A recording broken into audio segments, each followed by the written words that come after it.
এ হলো আমার সর্বপ্রথম মা। এর এই পুরা পরিবার।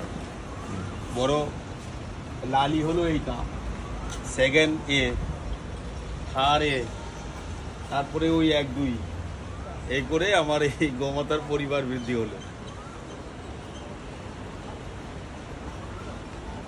একদম ছোট বাছুর আনছিলাম একে, আজকে ও এখনো এরই দুধ বেশি।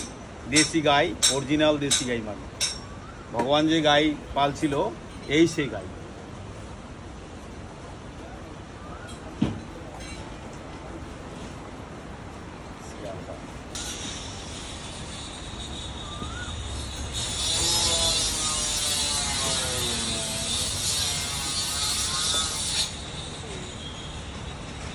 এটা হলো মীরা।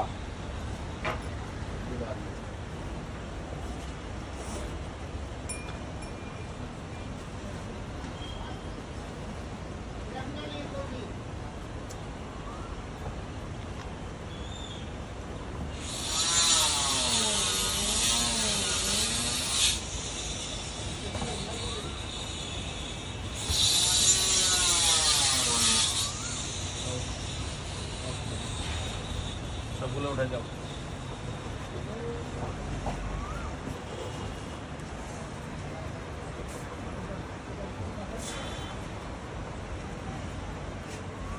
এর নাম হলো লালি। এ সর্বপ্রথম